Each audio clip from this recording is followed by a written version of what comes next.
What's up, guys? This is Coach Croc coming to you today with a meeting of the minds with a very special guest. We're going to have Neil Eirsman on the line here in a few minutes. He's ready to log in now, so I'm ready to see him. I'm excited about this opportunity to see how things are going with Coach.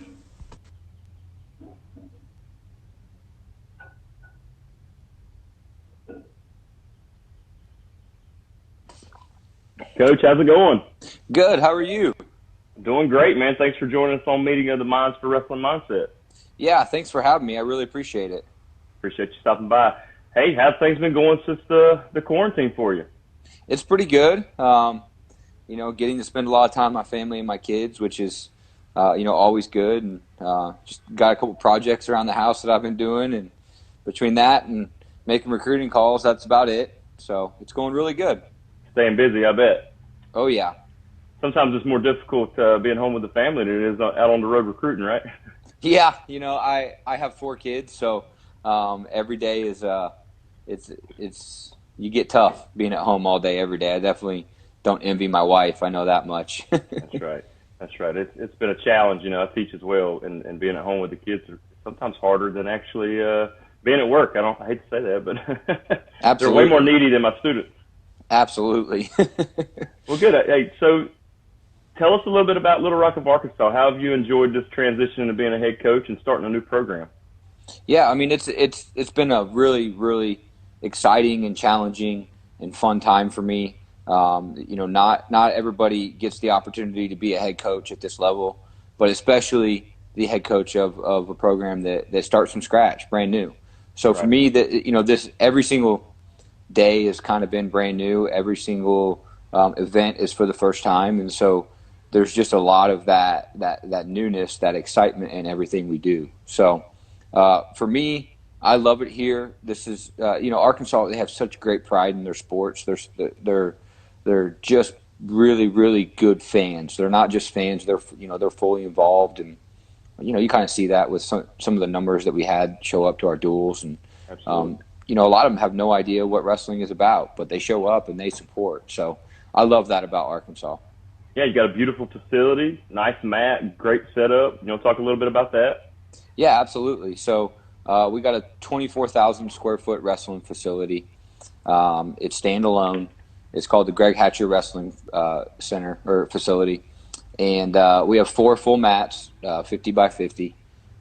We have a full set of cardio, like 5 treadmills, 5 ellipticals, 5 stationaries, 5 assault bikes, some climbing ropes. We got a full weight room where we do all our team lifts.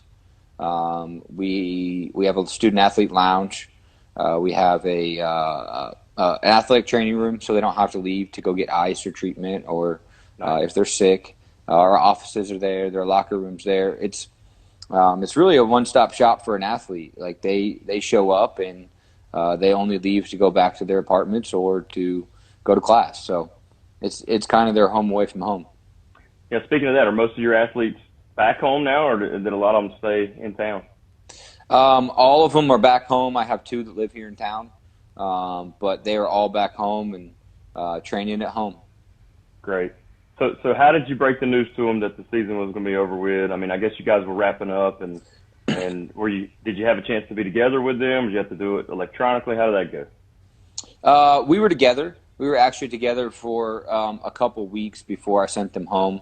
So, got to spend some time with them and just explain to them that, this is way more significant than just our national tournament. Right. The last time that this happened, there was a world war. So if they think that we don't need to be hosting a tournament, then it's pretty serious. And right. We got to, keep things in perspective and make sure that we're controlling the things we can control, which is our attitude about the situation and our mentality moving forward, because and not to go down a rabbit hole, but things are going to change. I mean, habits are going to be changed, and I don't think that it's going to be back to normal ever. I think it's going to be a new normal. So moving forward, this is a good test for us to learn to control the things we can control and keep our heads up and just understand that we still hold our destiny regardless of what people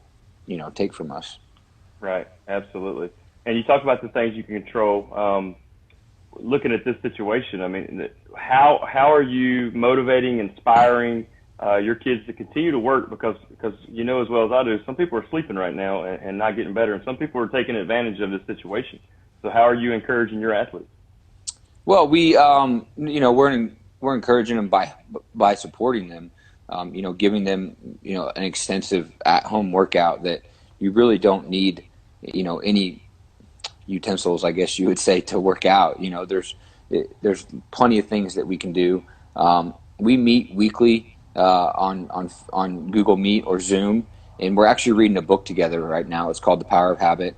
And so I've given each one of them a part of the book to read, dissect, and really be able to break down for their teammates, and just really learn about how our habits are more neurological, and how do you change that?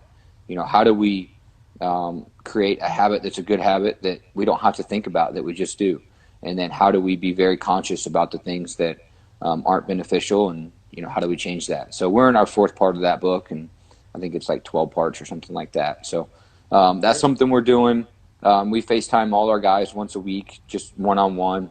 Nice. Checking in on them, see how they're doing, checking on their grades, checking on their workouts, see if they need anything. Just trying to keep that face-to-face contact as much as possible. Yeah, it's such a weird time. I try to do that with my athletes as well. And at first, you'd see the kids and my students, they'd be online, and now a couple of weeks into it, all you see is the avatars. Do you notice that too, or are you guys actually making eye contact? No, they'll know that I'll tell them real quick to put their picture back up, and right. I don't want to look at an avatar. If I want to do that, I just text you. Right. So we don't have a lot of problems like that. My guys were face to face, so. Yeah, and I'm sure they want to be like that. With the high school kids, it's a little bit different mentality. So speaking of, you talked about those things you can control. That's definitely a mindset thing. And it sounds like the book is a mindset type material. What percent of the sport would you consider to be mental?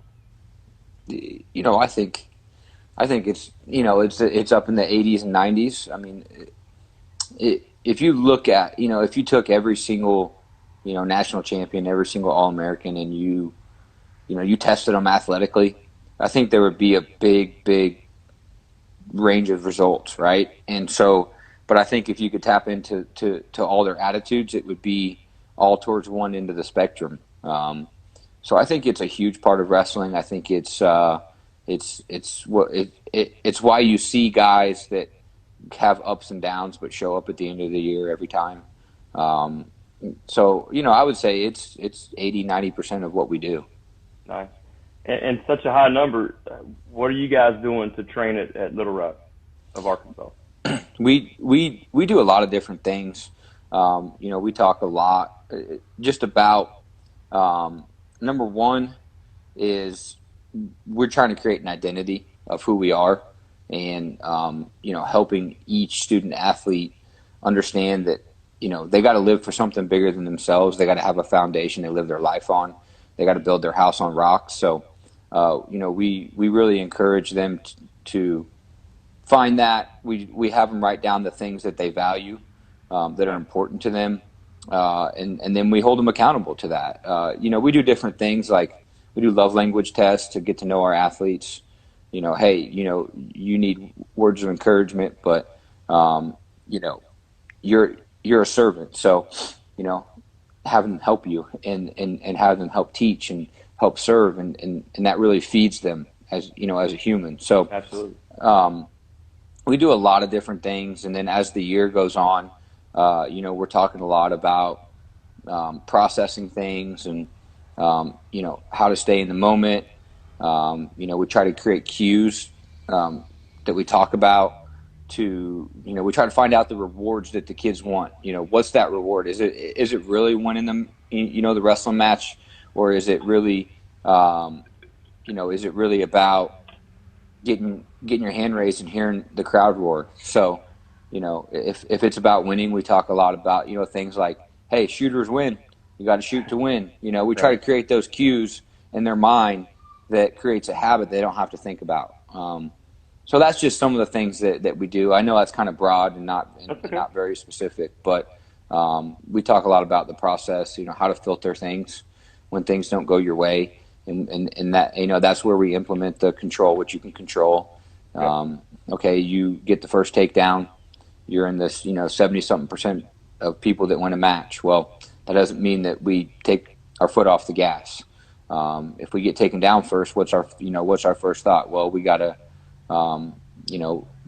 okay, we got to score the first point. We got to get to our feet, and we got to start chipping away and understand we got to bring our level up. So there's a lot of things that we talk about like that, and it all ties into an attitude and mentality, and it just starts with wrestling for something bigger than yourself, controlling the things you can control, and the last one is really it's really based around iron sharpens iron, and it's having good relationships, and that's fighting for each other, with each other, competing in everything we do. I don't care if we're playing basketball, soccer, handball, spike ball. You better freaking come to win, and that's my attitude, and we try really hard to instill that into our guys. Yeah, I love that. You mentioned you're getting taken down first. We teach a series on a reset button, and what is the exact thoughts you're telling yourself when you get taken down?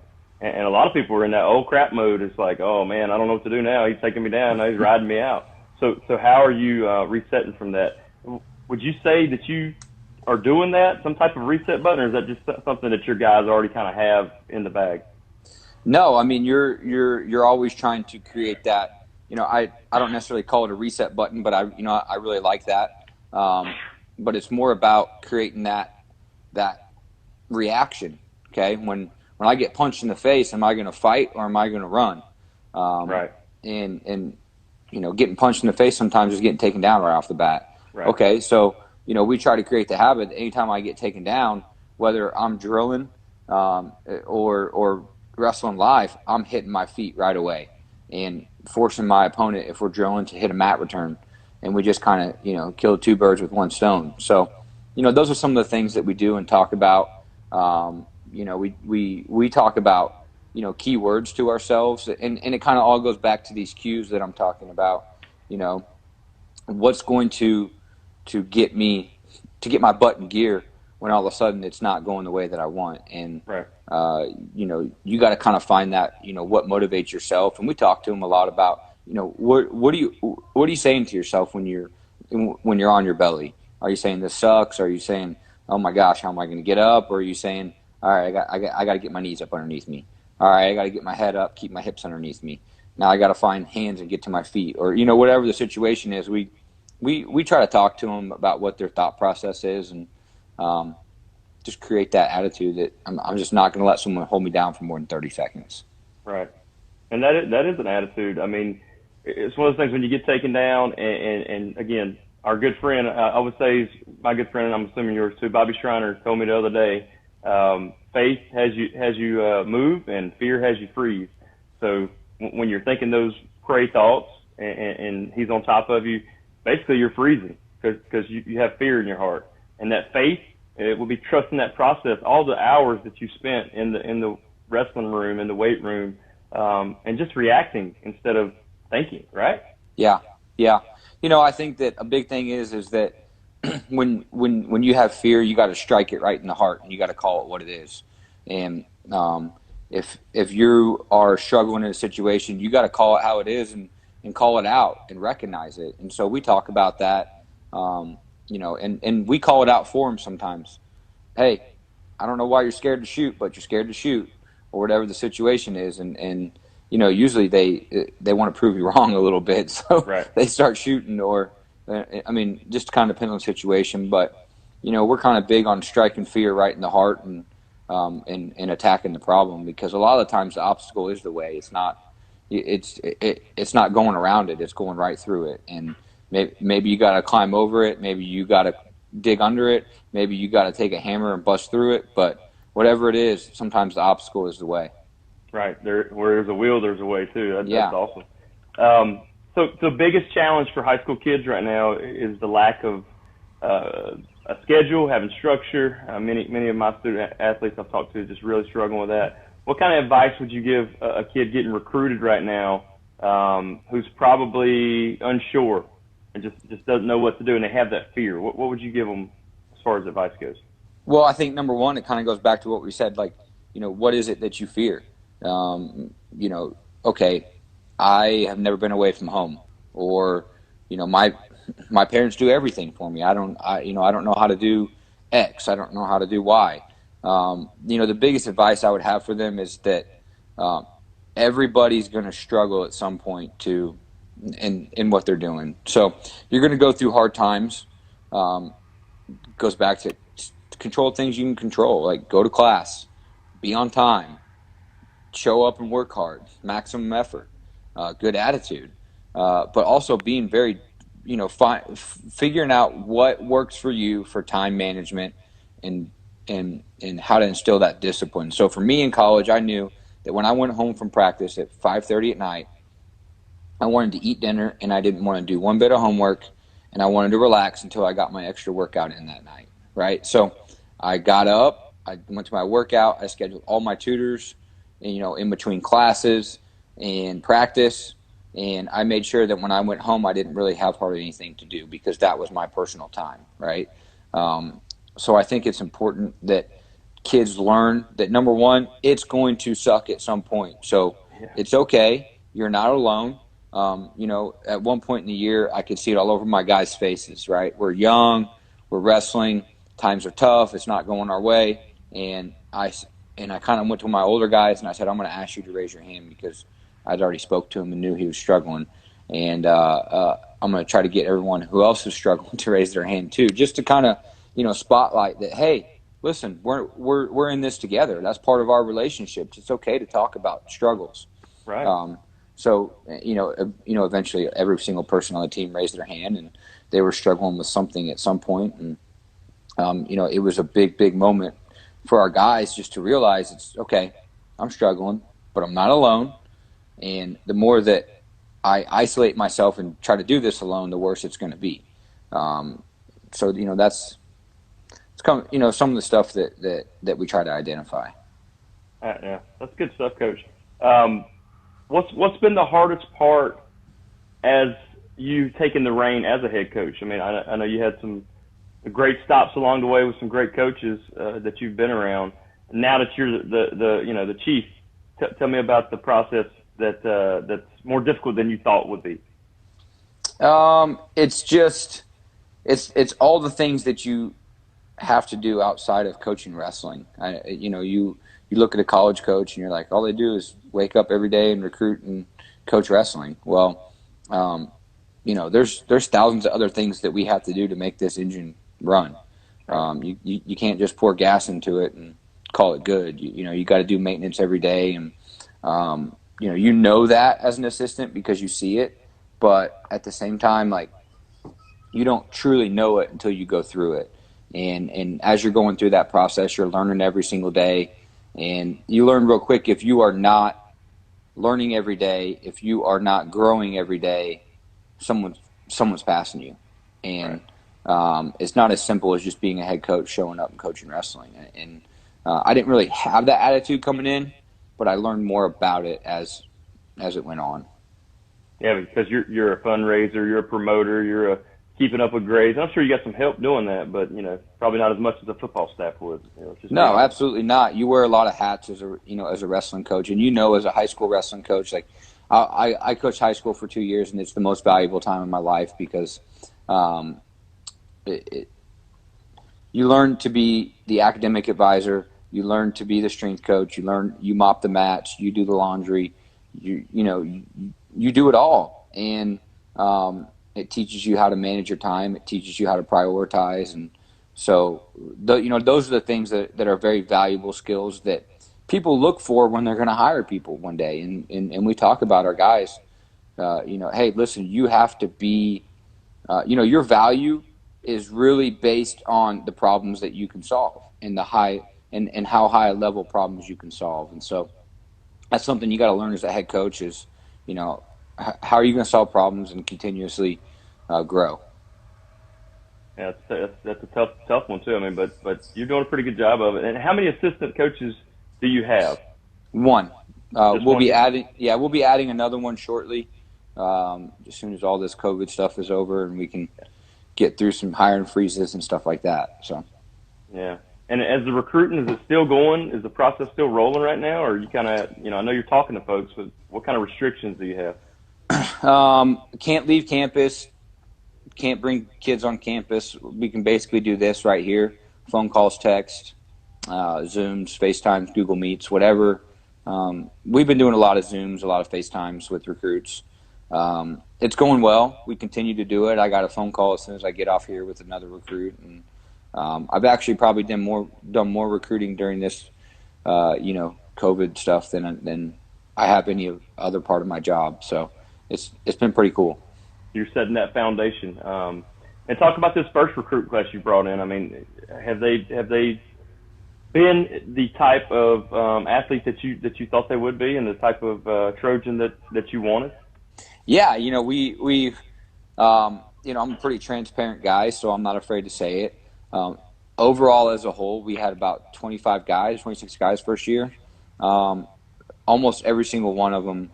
I'll start by saying, we have our guys write down the things that they value. That's what we did at the beginning, and we recruit to those values. So usually kids run away from you, or, they run towards you when you start, talking about the important things in life and things like that. And, so with this class, they've done a fantastic job of setting our culture and creating it. We had a couple fakers, and you got to be who you're going to be, or you're not going to make it here, and they didn't. And that's not a knock on them or anything, but you really got to believe and buy into who we are, or because we're not going to conform to you. You're going to conform to us, and you start to figure that out really quick. Yeah, just looking at your schedule, you didn't give these guys any breaks either. You went right out the gate taking on some pretty top tier competition, right? Yeah, we had a couple top 10 teams and 4 or 5 top 25 teams.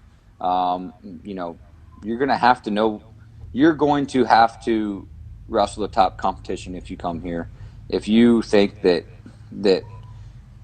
we're going to shy away from the top competition because we're brand new, you're crazy. My guys are going to know what it's like to wrestle the best, to beat the best or get beat by the best, and know where they're at. And if we don't do that, then I'm not really doing them a service. I'm just trying to get some wins under my belt and move on. If we're not wrestling the best in the country. Right. And what kind of, as a coach, I know when you're coming up against a top 10 team, and when you got a team that nobody's heard of, how do you approach your athletes in terms of mentality like that? I mean, do you treat them all the same? Do you make it a big deal if you're wrestling Carolina or Oak State? No, not at all. I mean, if you change it for big matches, in the end, you got to beat all the guys that are top kids in the country anyway. So, for us, yeah, we have to recognize it might be a little tougher than our last match, but we don't change who we are. We don't change what we do. We go after it and we get after it. And so, at the end, you gotta keep that level-headed, even keel attitude. Right. Bless you. Excuse me. No, you're fine. That's something we talk about at MindZ as well. Don't look at the records and the rankings because you're not focused on the things you can control. You're focused on other people. And we also talk about, there are no big matches. All right. Every match is important. So, and it's easy to say that. And then once you get in a state championship match or a national tournament, match, then you feel the difference. But if you practice, if you preach it enough, you hope the kids believe it. If you treat every match important, then there are no big matches. Would you agree with that? Yeah, I would agree with that. I think a lot, has to do with being even keel as a coach too. If you come in and you're high strung for a big match and you're all over the place. Pick up on that. Yeah, they're gonna feed off that. So, absolutely, it's all the same. And sometimes you got to recognize that. When I wrestled, guys like Jordan Burroughs, I was like, I can't give up more than 1 or 2 takedowns. I knew he was going to get to my legs, whether I liked it or not. Right. But for me to win the match, I gotta keep it close, push the pace, and then I got to get to his legs early and often. And that was, some of the things that you try to instill in your wrestlers is that it's okay to recognize that this guy might be more proficient in something than me, and I got to eliminate that. But who we are and what we do, we just, we got to recognize some things. Yeah, and just knowing your opponents and scouting them. But we do find that our athletes that we work with, the ones that have trouble, always are looking at the rankings. Their parents are telling them. I mean, they have all these prey thoughts, all this external, stimulus around them. They're focused on everything except the match in front of them, and that's where they get in trouble. So, focus is a word we like to use a lot. I mean, is that something that you guys talk about, focus? Yeah, I think, focus is great. Sometimes it can get easy to talk about focus, focus on this, focus on that. Right. I think it's really about staying in the moment and not getting ahead of ourselves and saying, hey, I'm in on a single leg.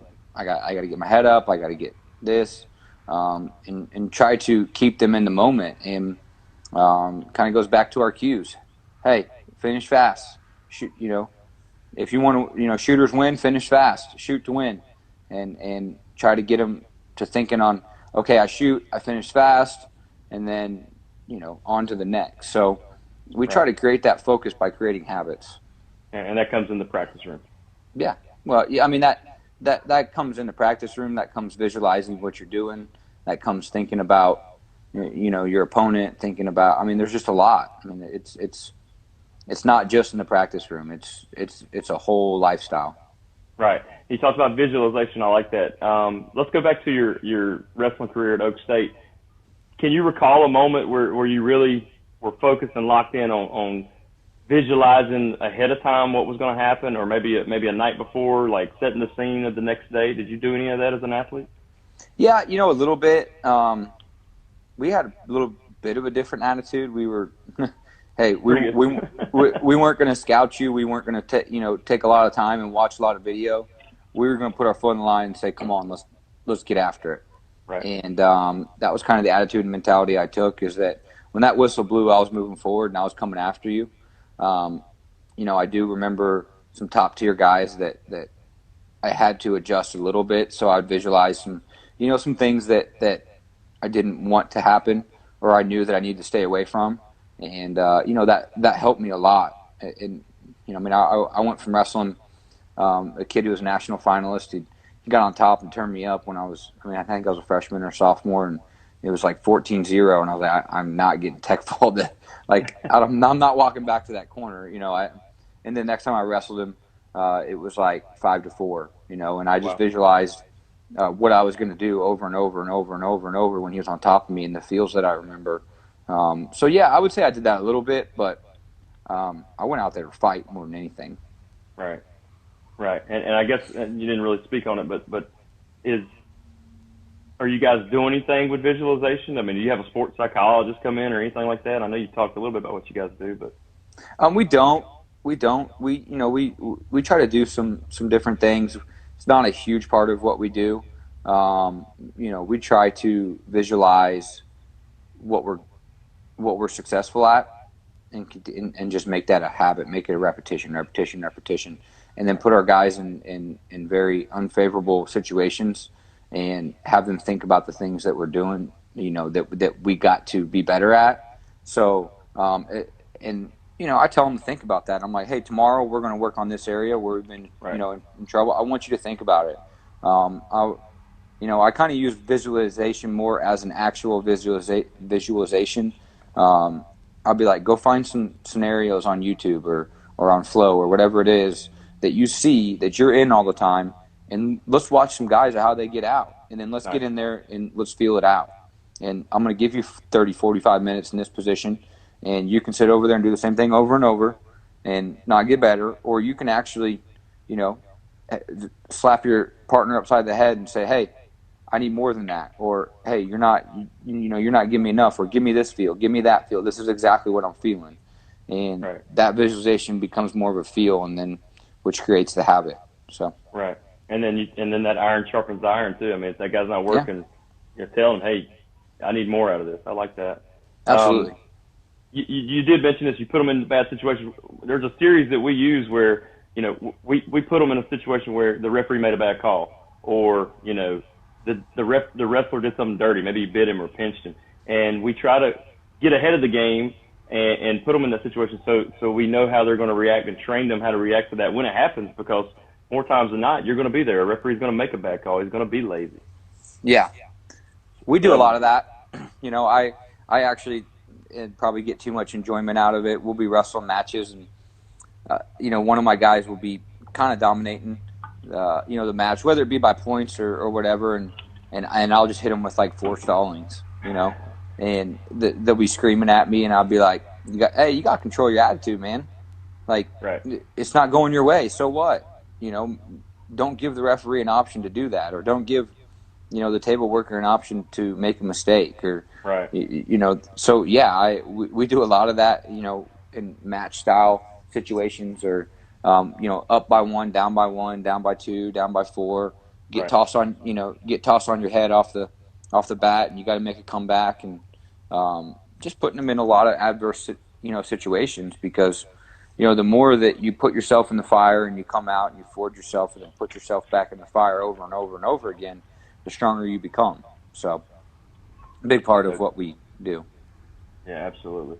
I know you're a busy man, and you got a call coming up. I kind of end with just advice to get people motivated during the quarantine. Is there anything that you can give them? Because there are so many athletes and younger kids that are just sitting back doing nothing right now, which I think is a travesty. Yeah, I mean, you know, let's think about going back to when I was a kid. You know, get out. Like, it's okay. You can go to a playground, jump on the monkey bars, do some pull-ups, climb the monkey bars, go climb some trees. If you can't, you know, if you can't leave your house, go in your backyard and find a tree. You can do push-ups. You can do knees to the chest. You can do mountain climbers. You can do stance in motion and start thinking about the things that you can do. But, you know, you build a lot of what we call functional strength when you're a kid, because you're climbing and you're falling and you're catching yourself. And you would be surprised how much strength you can gain by doing those types of things, and how much endurance. Because when you're a kid, you know, falling from the monkey bar, sometimes falling from a tree was, I'm going to break my leg, so I'm going to hold on until I figure this out. And so, fear, you know, and I think people forget that. They look for people to give them options instead of going and finding it. And, you know, that's really part of, hey, I can't control that I don't have dumbbells, or I don't have a strength coach here telling me what to do. But no one stopped me from going and running hill sprints up up the neighborhood I live in. Or, you know, if I live in the country, you know, go fill 2 5-gallon buckets up and start carrying them around. You know, work on your strength. And there's really no situation where anybody can hold you back. Right.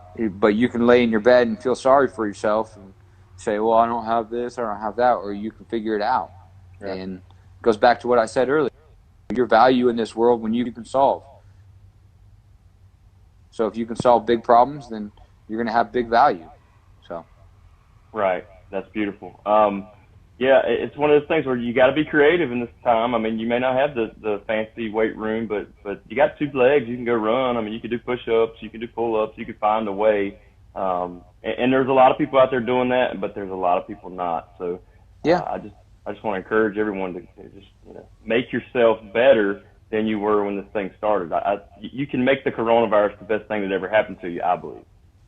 Absolutely. I mean, it's a time to, you know, for me, it's a time to sit back and prioritize my family and, right. and, you know, get better there, and prioritize, you know, my relationship with my wife and you know, my faith, and that's all getting better. Right. You know, we're doing house projects right now that I've been putting off forever just because I was being a little bit lazy about it. But, right. you know, we're getting things done, and I realize that I can get things done and be a dad and be a coach and recruit and just have a full life. And that's, you know, that's what we got to understand, is that we're not really that busy. Just prioritize your time. Right. And having a plan. Yeah. It's been nice to slow down, even though it's been fast still. I mean, these 40 days or whatever we're at right now have flown by, but yep. You're going to take it for granted when we get back to the new normal that you can't spend 8-10 hours with your kids all day. And even though they're not driving you crazy, you know, you're going to miss that. You're going to miss absolutely. Because I know as well as you know, I mean, with kids, 2 kids, you have 4. in our busy schedules, man, these days are like they fly. They go by fast. So slowing down has been a very positive thing for me in the quarantine. Neil, I really appreciate your time. Looking forward to seeing you again. You guys doing any camps this summer or anything like that, or are you unsure yet? No, our camps got canceled a couple days ago, so we will not be doing any summer camps. I got some satellite camps I'm doing, looking to possibly do a couple more. So, well, I know you come to the Triangle often. If you do, let me know. I'd love to see you and hook up. Absolutely, I will for sure. Thank you for having me. I really appreciate it. It was a good time. Anything else you want to say before we get out? Nope. Just okay, Neil. I appreciate the opportunity, man. We'll see you soon. Thank you. Bye. Bye-bye.